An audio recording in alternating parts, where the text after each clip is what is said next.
चालू आहे त्याविरुद्ध आंदोलनाचा एक पुकारा केला होता।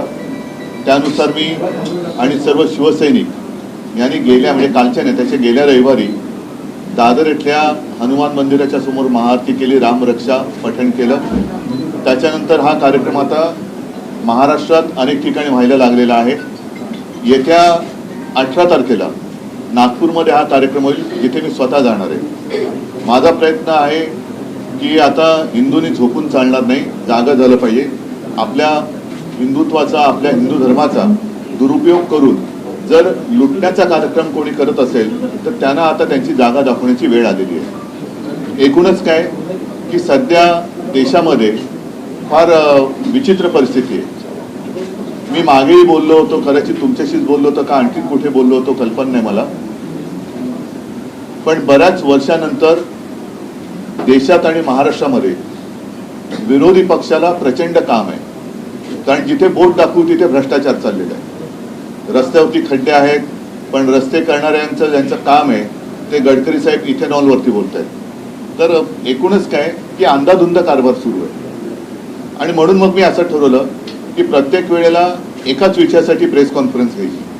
आणि आज मी जो विषय घेतलेला आहे हा विषय साधारणतः गेले किमान महिनाभर चालू आहे, पण दुर्दैवाने म्हणावा तसा तो लोकांपर्यंत जरी पोचला असला तरी लोकभावना त्याच्यावरती व्यक्त होत नाहीयेत। आणि तो विषय म्हणजे दिल्लीमध्ये जंतर मंतर येथे आपल्या अभिजित दिपके यांनी जो विषय उचलला तो अनेक युवकांच्या किंवा मी तर म्हणेन देशातल्या प्रत्येक युवकाच्या भवितव्याचा विषय आहे।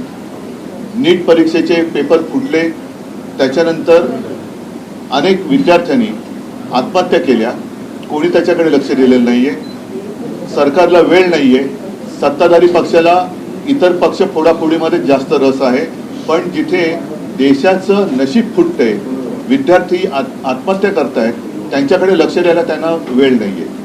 आणि मी आजची जी पत्रकार परिषद घेतलेली आहे ती त्या आंदोलनाला आणि सोनम वांगचुक यांना पूर्ण पाठिंबा जाहीर करण्यासाठी मी ही प्रेस कॉन्फरन्स घेतलेली आहे।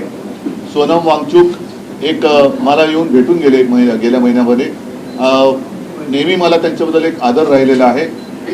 त्यांच्या खरं म्हटलं तर बुद्धिमत्तेचा देशाने उपयोग करून घ्यायला पाहिजे, पण अशाही व्यक्तीला देशद्रोही ठरवून तुरुंगात टाकलं जातं।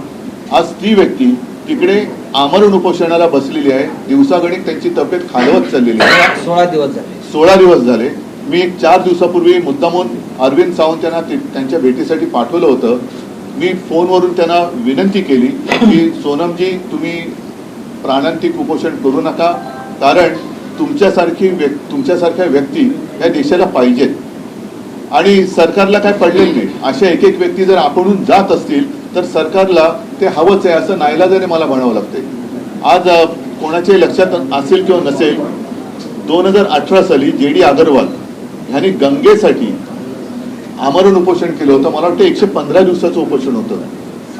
काय होतं त्यांच्या उपोषणाचा विषय? स्वतःसाठी काय मागत होते का?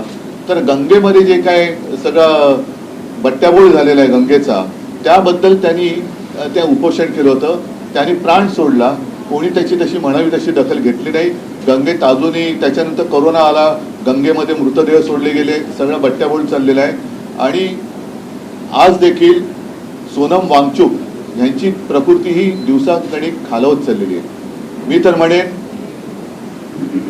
आज आता असा एक क्षण आलेला आहे, जरी मी या एका विषयासाठी प्रेस कॉन्फरन्स घेत असलो तरी सगळ्या जणांनी सगळे विषय घेण्याची आवश्यकता आहे असं नाही, मात्र एखादा विषय जरूर असा असायला पाहिजे की त्याच्यावरती देशातल्या सर्व राजकीय पक्षांनी एकत्र यायला पाहिजे। मी अजूनही तिथे कोणी पक्षाचे झेंडे घेऊन जावे या मताचा नाहीये, कारण अभिजित दिपके हा युवक देशातल्या युवकांचा आवाज तिकडे उठवतोय। आणि हे युवक जे आहेत हे सुशिक्षित आहेत।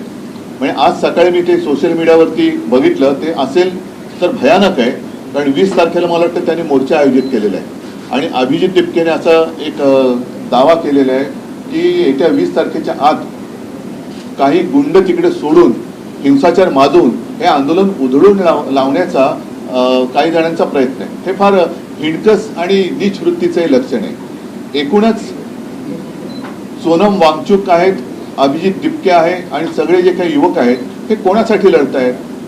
देशातल्या सर्व युवकांनीच नव्हे तर त्यांच्या